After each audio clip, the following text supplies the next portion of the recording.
اعوذ باللہ من الشیطان الرجیم بسم اللہ الرحمن الرحیم الحمد للہ رب العالمین وصلی اللہ علی محمد وآلہ الطاہرین اللہم صلی علی محمد وآلہ محمد وعجل فرجہم. خوب حکمت نمبر 137. وقال علیہ السلام استنزل الرزق بالصدقہ. استنزل الرزق بالصدقہ.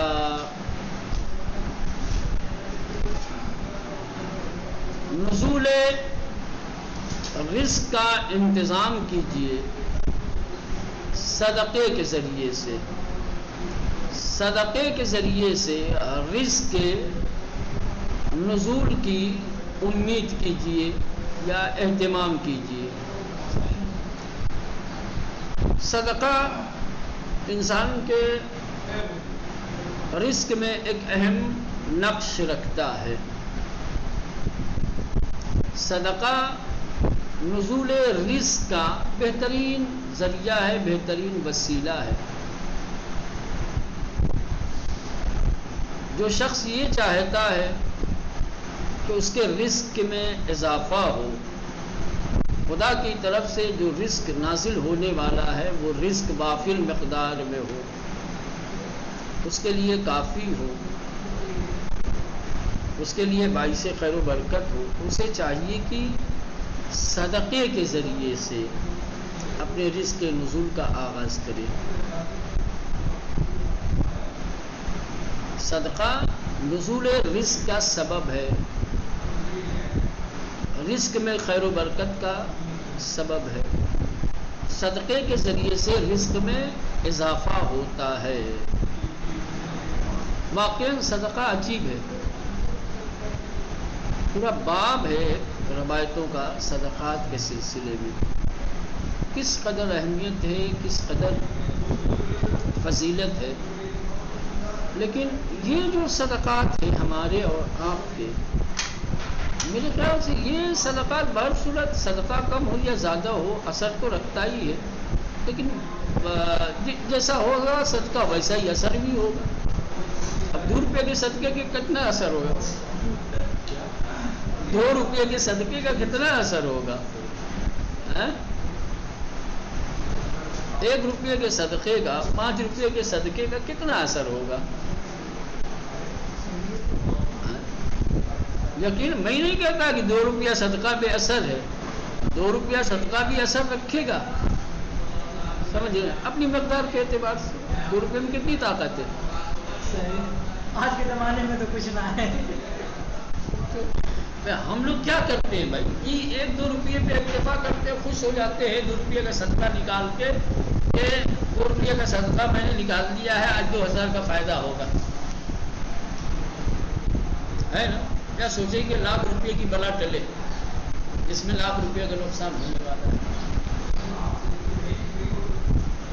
جتنا فائدہ آپ چاہتے ہیں، ٹھیک، کم سے کم آپ جتنا فائدہ چاہتے ہیں اسی کے اعتبار سے آپ صدقہ بھی دیجیے. صدقہ اتنا دیجیے کہ اس کی کوئی ارزش ہو، کوئی قدر و قیمت ہو، جو کسی کے کام آ سکے. ہمارے یہاں اس طریقے کے صدقات بہت کم ہیں، بہت کم ہیں. یہ 1-2 روپے والے تو ماشاءاللہ یہ بھی ہم لوگوں کی طرف نہیں ہے، ادھر ماشاءاللہ بہت ہے. ایران وغیرہ میں تو آپ گھر سے نکلیں گے، روڈ پہ آئیں گے تو جگہ جگہ آپ کو روڈ پہ پیٹی نصب ملے گی صدقے کی. اب باقاعدہ اس پہ حدیثیں لکھی رہتی ہیں صدقے کے سلسلے، صدقہ تدفع البلاء، یہ حدیث لکھی رہتی ہے. صدقے کے ذریعے سے حصول رزق کی طرف کیجیے، حصول رزق طلب کیجیے. یہ تمام چیزیں بہر صورت یہ 1-2 روپے ہونا. اسپتالوں میں آپ جائیں گے، وہاں بینکوں میں جائیں گے، اداروں میں جائیں گے، مدرسے میں جائیں گے، جہاں جائیں گے آپ کو صدقے کی پیٹی ملے گی. ماشاء اللہ لوگ جو ہے کبھی صحیح لیکن دیتے ہیں. یہاں آپ کو گھر گھر صدقہ ملے گا. ہم لوگوں کی طرف اتنا نہیں سمجھ رہے. ہمارے یہاں صدقہ کب نکلتا ہے؟ جب فقیر دروازے پہ آ جاتا ہے. فقیر دروازے پہ آئے گا تو صدقہ نکلے گا, نہیں تو نہیں نکلے گا. ادھر باقاعدہ لوگ جو ہے نکال کر کے اکٹھا کرتے ہیں, رکھتے ہیں. جب زیادہ ہو جاتا ہے تو کسی ضرورت مند کو دے دیتے ہیں. بس صدقہ بڑا عجیب ہے. آپ نے دیکھا ہوگا کہ امیر المومنین علیہ الصلوۃ والسلام کی حیات اور زندگی میں کہ کس طریقے سے رات کی تاریکی میں اپنی پشت کے اوپر غلات, اناج, لوگوں کی ضرورت کی چیزیں لے جا کر کے تقسیم کرتے تھے, بانٹتے تھے. یہ اچھی خصلت اور اچھی عادت صرف امیر المومنین علیہ السلام کی نہیں تھی. امام حسن مصطفیٰ کا دسترخوان ہر ایک کے لیے کوئی یہ نہیں تھی پابندی کہ نہ بھائی کیونکہ دسترخوان بڑا عظیم ہے, دسترخوان بڑی نعمتوں والا ہے تو بڑے لوگ ہی آئیں گے, ضرورت مند ہی آئیں گے, پھر جو چاہے آئیں. اور اس کے علاوہ جو آپ کی سخاوت تھی, جو آپ کے صدقات تھے, وہ اپنی جگہ. امام حسین علیہ السلام کے سلسلے میں ابھی کل ہی دیکھ رہا تھا میں, تو شہادت کے بعد بنی اسد کے لوگ جب آئے ہیں شہداء کے جسموں کو دفن کرنے کے لیے, امام حسین علیہ السلام کے جسم کے اوپر, پشت کے اوپر خاص طور سے ایسا داغ اور ایسا نشان دیکھا کہ جو کسی جنگ کا داغ اور نشان نہیں تھا. کسی تیر کا زخم تھا, نہ کسی تلوار کا, نہ کسی اسلحے کا. تو یہ بڑے تعجب میں تھے کہ سارے زخم تو سمجھ میں آ رہے ہیں کہ یہ جنگ کے میدان کے لگے ہوئے زخم ہیں, یہ پشت پہ یہ نشان کس کا ہے؟ جب چوتھے امام باعجاز امامت آئے ہیں تو بنی اسد والوں نے پوچھا ہے اس زخم کے بارے میں, اس نشان کے بارے میں. امام نے فرمایا کہ صحیح یہ جنگ کے نشانات نہیں ہیں, یہ جنگ کے اسلحوں کے زخم اور نشان نہیں ہے. یہ نشان ان گولیوں کے ہیں, ان سامانوں کے ہیں جو آپ رات کے اندھیرے میں ضرورت مندوں کو پہنچایا کرتے. امام سید سجاد کے بارے میں بھی یہی ہے, اماموں کے بارے میں. یہ امام کی سیرتیں ہمارے یہاں متروک ہو گئی ہیں,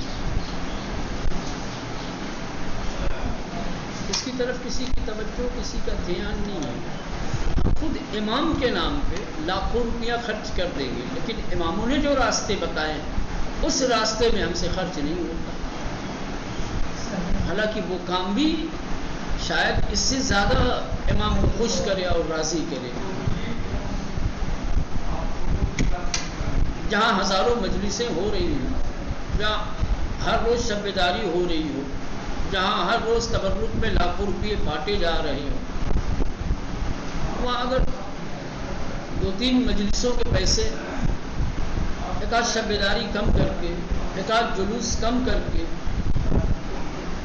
تلاش کر کے ڈھونڈ کے ضرورت مند کو دے دے تو شاید یہ عمل امام کو ہماری مجلس سے بھی زیادہ پسند آئے. لیکن دل قبول نہیں کرتا, دل راضی نہیں ہوتا. عجیب مثلاً کہ ہم لوگوں کا ایمان ہے, عجیب اعتقاد ہے. یہ واقعی اعتقاد کی اور ایمان کی کمی ہے, بہت بڑی چیز ہے بھائی. یہ کوئی معمولی چیز لوگ سمجھتے ہیں کہ دینداری بہت آسان چیز ہے. حسینیت کا راستہ اتنا آسان نہیں ہے, حسینیت کا راستہ بڑا سخت ہے. اگر یہ راستہ سخت نہ ہوتا تو امام کے ساتھ اتنے کم کیوں ہوتے ہو؟ امام کوئی اجنبی شخصیت تو تھے نہیں.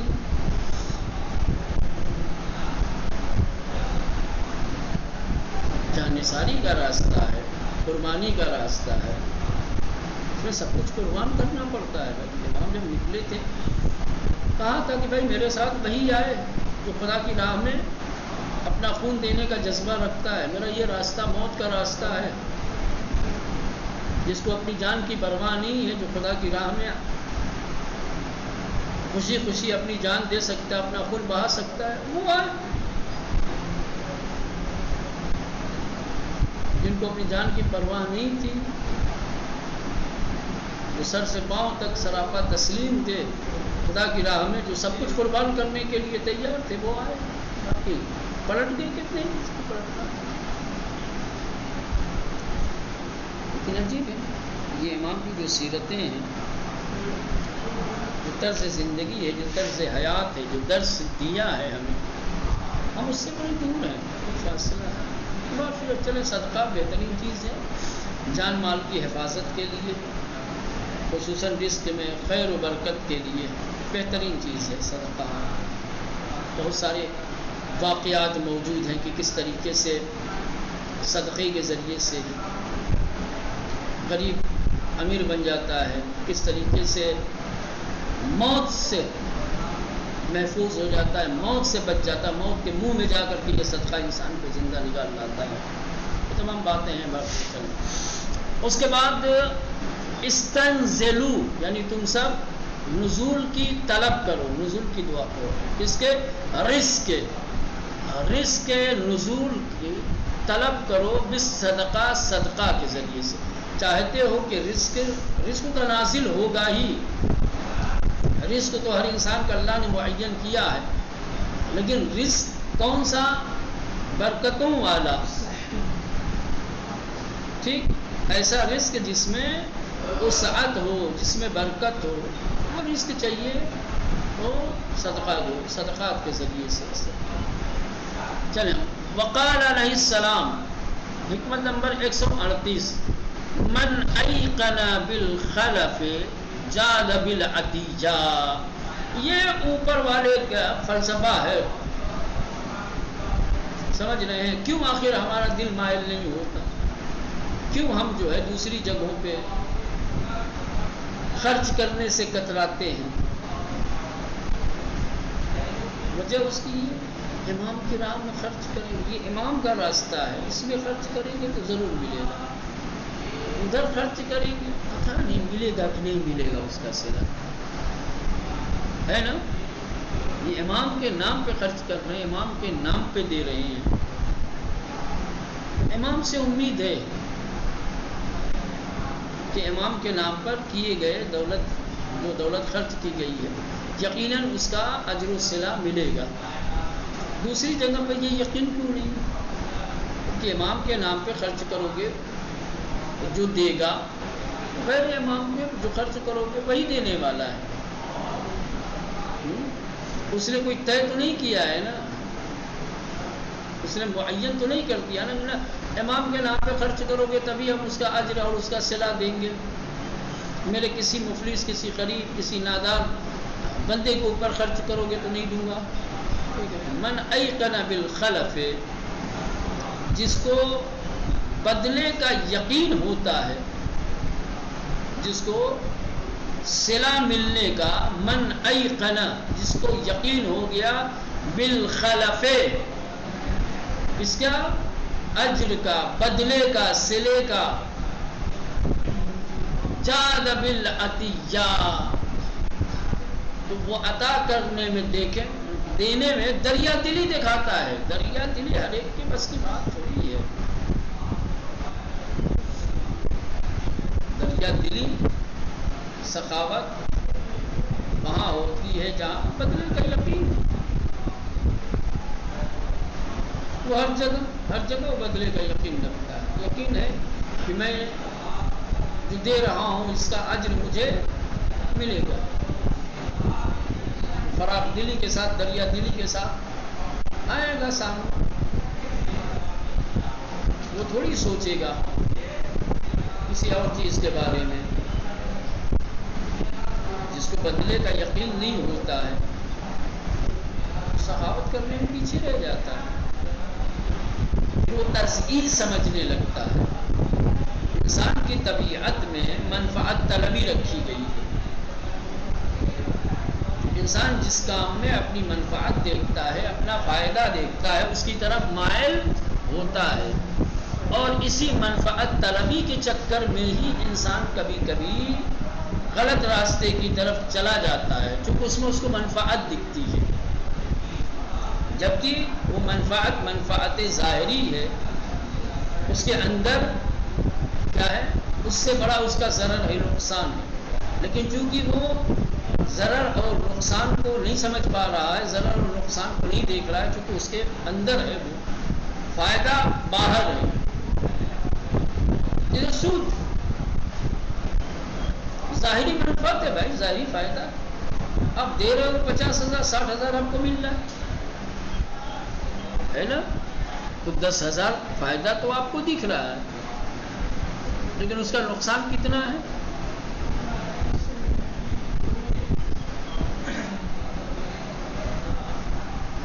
جب انسان کو منفعت کا یقین ہوتا ہے کہ یہ میں خرچ کروں گا، یہ دوں گا خدا کی راہ میں، تو یقیناً مجھے اس کا بدلہ ملے گا، اور بدلہ بھی من جاء بالحسنۃ فلہ عشر امثالھا، 10 برابر۔ بعض جگہوں پہ ہیں الذین ينفقون مثلہ کمثل الحبہ، وہ لوگ جو خدا کی راہ میں خرچ کرتے ہیں، انفاق کرتے ہیں، ان کی مثال کیا ہے؟ گیہوں کی بالی کی طرح سے ہے۔ کس کی طرح؟ گیہوں کی بالی جانتے ہیں؟ گیہوں کی بالی کی طرح سے ہے کہ ہر بالی میں 100 دانے ہوتے ہیں۔ بعد میں آیت کے جملے اور بھی ہیں، واللہ یضاعفھا من یشاء، کسی کسی کے لیے تو اس سے بھی زیادہ خدا طے کر دیتا ہے۔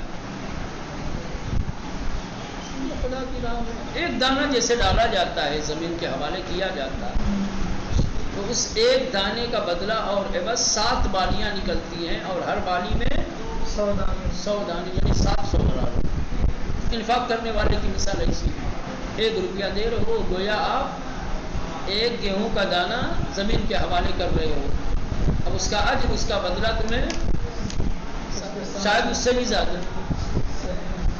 نیت میں اخلاص ہے، ضرورت ہے، واقعی جس بندے کی آپ مدد کر رہے ہیں وہ بہت زیادہ پریشانی میں ہے، آپ کی مدد کے ذریعے سے اس کی مشکل حل ہو رہی ہے، دعائیں دے رہا ہے وہ دل سے، یقین بڑھا بھی دے گا خدا اس کا اجر و صلہ۔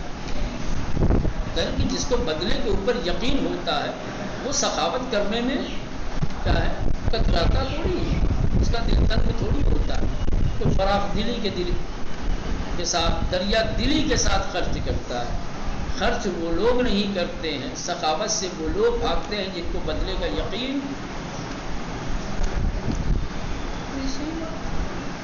یقین میں کمی ہے ہم لوگوں کو، قرآن میں جگہ جگہ اللہ جو ہے، خصوصاً انفاق کے سلسلے میں کل ہی پڑھ رہے تھے، ہے نا، مومن کے اجتماعی فرائض، وَيُنْفِقُونَ مِمَّا رَزَقْنَاهُمْ، تو ہم نے تمہیں رزق عطا کیا، اس میں سے خرچ کرو اللہ کے نام میں۔ جو ہم اپنے اوپر خرچ کرتے ہیں یہ تو حساب و کتاب والا ہے، اس کا تھوڑی کچھ ملے گا مجھ کو، جو ملنے والا ہے مجھے تو اس کا صلہ ملے گا جو میں نے دوسروں کو خدا کی راہ میں خرچ کیا۔ یہ تو مجھے مصیبتوں میں ڈالنے والا، میں نے گھر اچھا سے اچھا بنوا لیا، کل کو جواب دینا ہے، گاڑی لے لی، اچھا سے اچھا کھانا کھاؤ، اچھے سے اچھا پہننا، یہ سب تو میرے لیے مصیبتیں ہیں وہاں کے لیے، یہاں ہمیں اچھا دکھ رہا ہے نا، یہ سارے سوال و جواب ہوں گے کہ نہیں ہوں گے؟ کیا کمایا، کیا کھایا، کیا پیا، کیسا گھر بنوایا، کتنی پراپرٹی خریدی، یہ تو کام آئے گا نہیں، اس پہ صلہ ملے گا ہمیں، اس پہ تھوڑی کوئی اجر ملنے والا ہے، اس پہ تو ہمیں کھڑے ہو کر کے جواب دینا ہے۔ جس خرچ پہ ہمیں اجر ملنے والا ہے، ثواب ملنے والا ہے، وہ کیا ہے؟ وہ خدا کی راہ میں ہم نے خرچ کیا، خدا کی رضا کے لیے، خدا کی خوشی کے لیے جو ہم نے خرچ کیا ہے، اس کا صلہ ملنے والا ہے۔ امیر المومنین علیہ السلام فرماتے ہیں جیب میں ان کے پیسہ تھا، پیسہ کا بھی یہ پیسہ جب تک میری جیب میں ہے میرے کسی کام کا نہیں ہے. فکر دیکھو ہمارے میں اور کتنی زمین آسمان کا فرق ہے. پیسہ نکالا جب سے کہہ رہے جب تک تو میری جیب میں ہے تو میرے کسی کام کا نہیں, تو کاغذ کا ایک ٹکڑا ہے. کیا فرق ہے تجھ میں اور کوئی دوسرا کاغذ ہو اس میں؟ کہا جب میں اس کو خرچ کروں گا تب تو میرے کام کا ہوگا. ہاں بھائی بینک بیلنس میں کروڑوں روپیہ رکھوں کس کام کا ہے میرے؟ اسی کتاب میں لے جا کر کے آپ رکھ دیتے ہیں, کتابوں کی جیسی وہ نوٹ کی گڈیاں رکھی ہوئی ہوں کس کام کا؟ انسان کو اس کا نفع اور نقصان تو اس وقت جب خرچ کرے گا تب نا. کام آ گیا, ضرورت پوری ہو گئی تو کام کا تھا.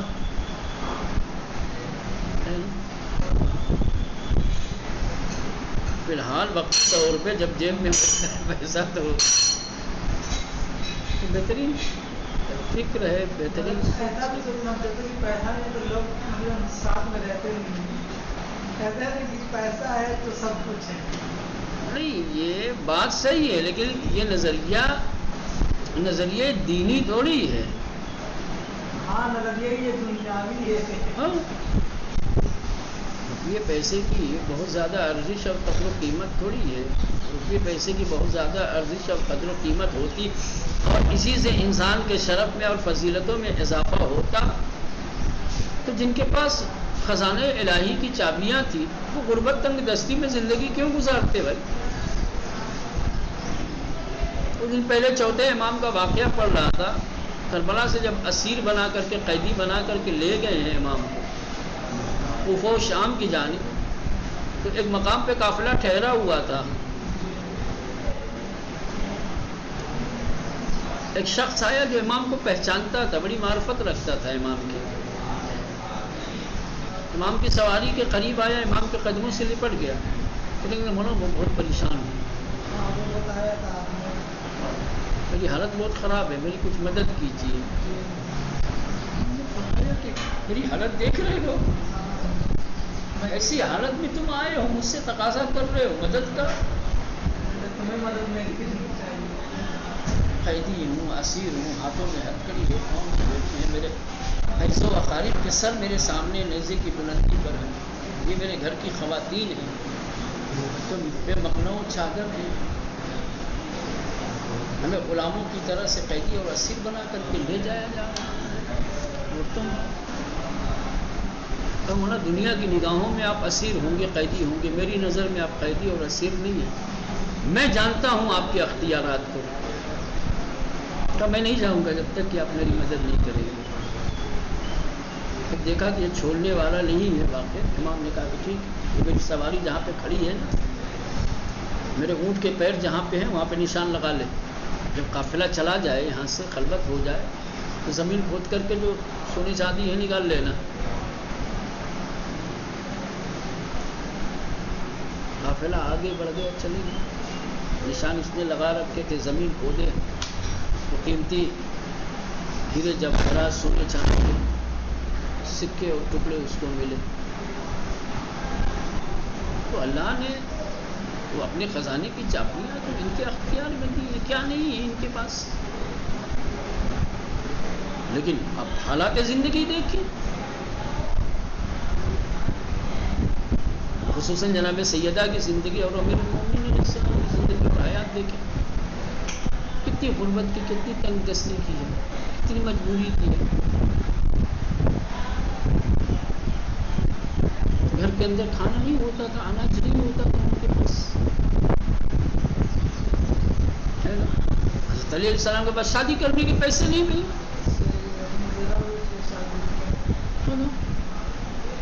زیرہ بچ کر کے شادی کی, رہنے کو گھر نہیں ہے.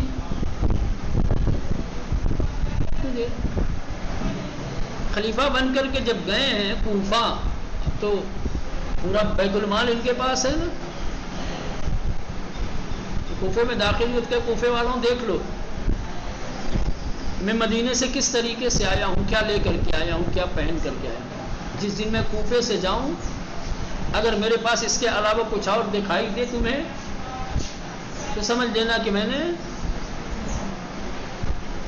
عدل و انصاف کے ساتھ حکومت نہیں کی ہے، زیادتی کی ہے تمہارے ساتھ، تمہارے بیت المال پہ میں نے ہاتھ صاف کیا ہے۔ اور واقعہ جب امام کی شہادت ہوئی ہے تو جو امام حسن مصطفیٰ علیہ السلام نے بیان دیا ہے کہ اتنے درہم و دینار سے زیادہ ہمارے گھر پہ کچھ ہے نہیں۔